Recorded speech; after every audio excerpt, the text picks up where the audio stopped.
Teterboro, Empire. Actually, LaGuardia Departure guy, emergency inbound. Hey, go ahead.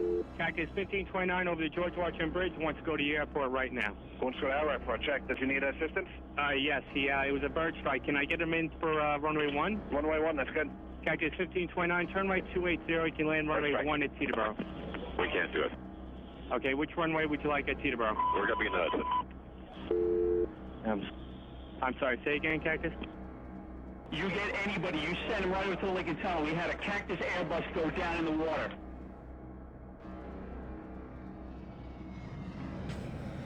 In the chronicles of aviation history, this incident, which took place on January 15, 2009, certainly stands as a testament to the unwavering composure and heroic actions of a pilot confronted with unprecedented challenges. Flight 1549 was on a routine journey from New York City's LaGuardia Airport to Charlotte and Seattle.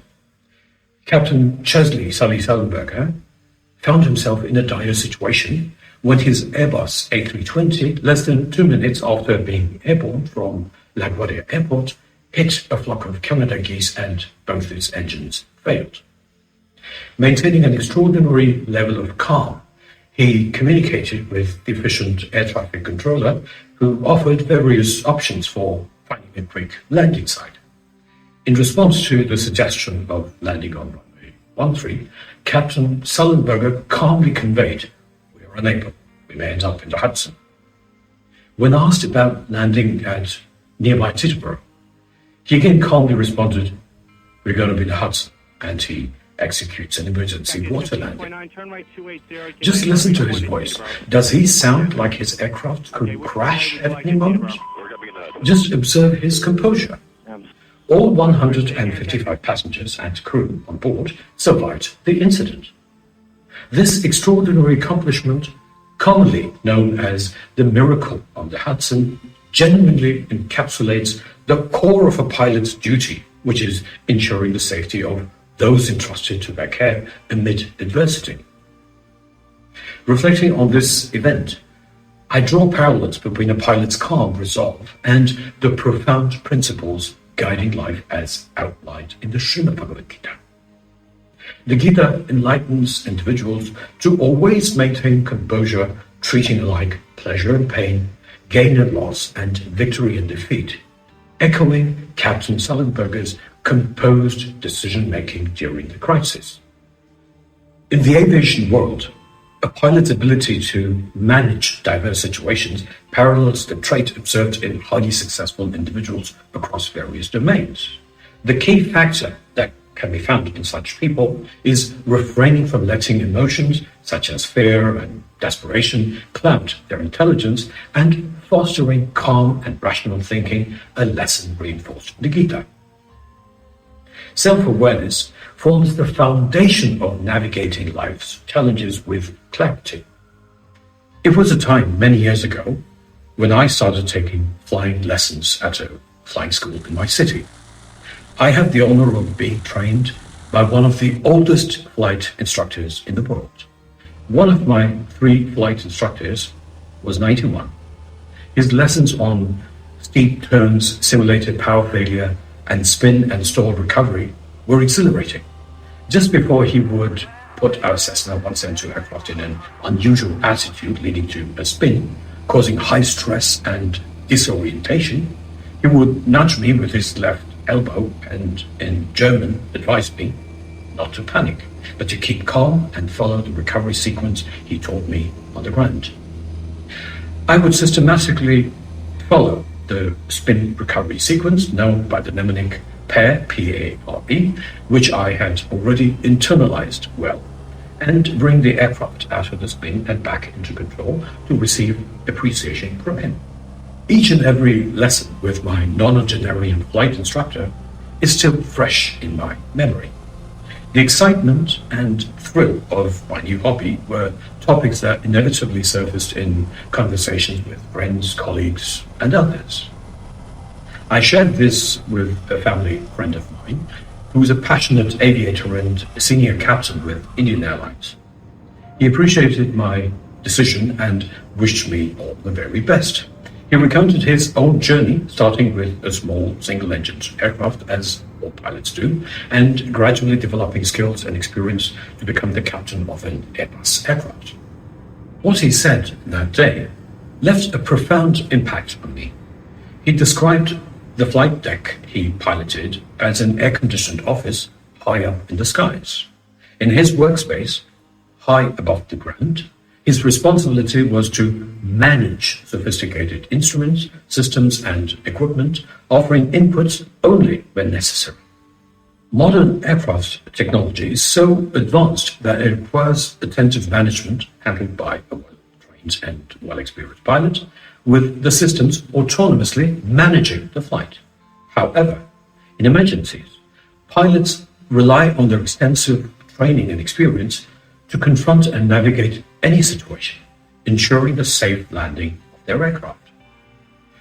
The pivotal element in such scenarios is the pilot's calmness, maintaining a stable mind, free from emotional disturbances like fear.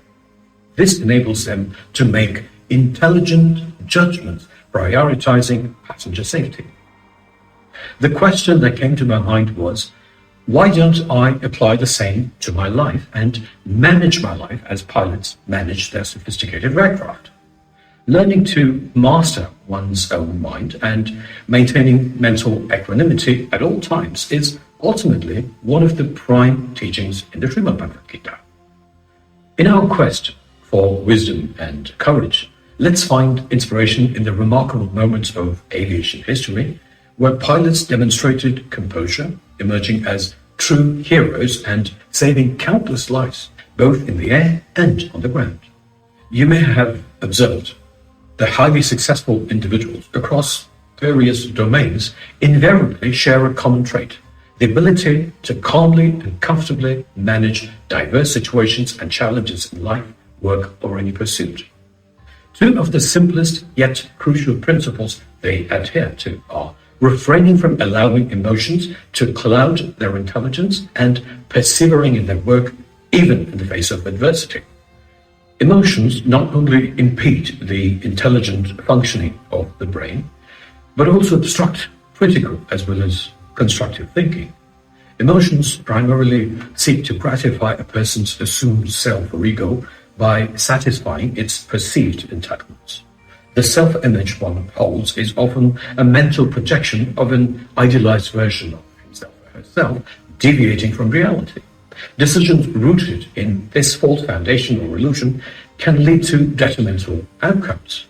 To foster calm and rational thinking, it is imperative to embrace bare facts, devoid of illusions, emotions, and attachments. Krishna says in Shloka 238, Sukadukhe samekripa labha labho jaya jayo tato yuddhaya yujyasva naivam papam apsisi. Fight the battle, treating alike pleasure and pain, gain and loss, as well as victory and defeat. By doing so, you will not sin. While there are videos on YouTube purporting to teach management through the Srimad Bhagavad Gita, it is essential to emphasize that merely learning a couple of shlokas such as Karmani Vadhikaraste Mahapaleshu Kadachana without deep understanding of the Srimad Bhagavad Gita can be futile. It also carries the risk of giving individuals a pseudo sense of righteousness and false confidence. Before addressing issues perceived as external, it is crucial to study who or what the I oneself is. As the Vedanta sage of modern India, Sri Ramana Maharshi said, your own self-realization is the greatest service you can render to the world. Just as a professional firefighter aims the extinguisher at the bottom of the fire, not superficially, in order to even begin trying to solve one's predicament or challenge, whatever it may be, one should first get to the bottom of everything and know who the I that is facing the challenge is. Acquiring a profound understanding of oneself, referred to as Atmajnana, along with grasping the interconnected oneness of all living beings, comprehending cause and effect, embracing social responsibility, and harmonizing with nature, constitute the paramount knowledge at an innate level. This knowledge evolves into the default state of awareness, consciousness, and perception, empowering one to make rational judgments even in the face of adversity. Such pure and high knowledge needs to be the foundation of all thoughts, actions, and reactions. In the same way that a pilot's foremost priority is the safety of the passengers entrusted to their care, an individual possessing even a basic comprehension of the Srimad Bhagavad Gita fundamentally embodies a spirit of respect towards all beings. This entails operating without emotional attachment, carrying out duties impartially, maintaining equilibrium amidst pleasure or pain and success or failure, all while dedicating their efforts to the betterment of the world. Consider this.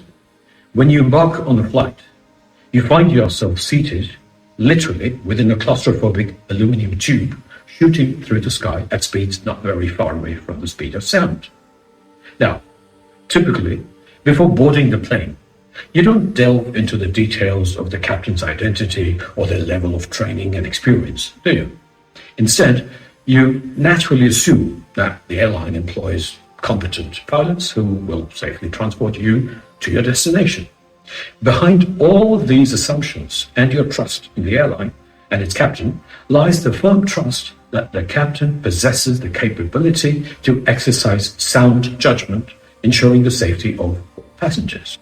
This highlights the significance of possessing an innate or instinctive capability which spontaneously surfaces to facilitate accurate and rational decision-making, an essential skill that demands a robust foundation.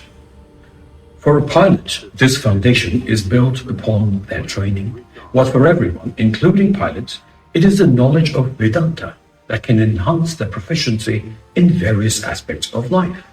It empowers individuals to lead meaningful, useful, enriching, responsible, and fulfilling lives. For beginners on the journey of Vedanta, my suggestion is to read and or listen to the Srimad Bhagavad Gita without highly spiritual or mystical jargon, which can often confuse seekers. My English interpretation of the Srimad Bhagavad Gita, with brief explanations and clarifications here and there to enhance relatability, is straightforward and to the point. This approach makes the teaching easily understandable regardless of age, gender, or educational status. Most major misunderstandings can be dispelled after a single read or listen of the ever-relevant Gita, a present-day rendering. The knowledge of the fundamentals of Vedanta through the Srimad Bhagavad Gita can enable a seeker to understand the futility and lack of reason in duality and meaningless practices in the name of belief and religion, and learn to experience the all-pervading oneness. As Krishna says in Shloka 1327 or 1328 in some editions, the person who truly sees is the one who sees the same Supreme Paramatma or Supreme Self existing equally in all beings, the unperishing within the perishing. For those interested, the ever-relevant Gita, a present-day rendering, is available in paperback, audiobook, and ebook formats. I wish you a life ahead blessed with great health, peace, happiness, prosperity, and fulfillment. Thank you. Jai Shri Krishna.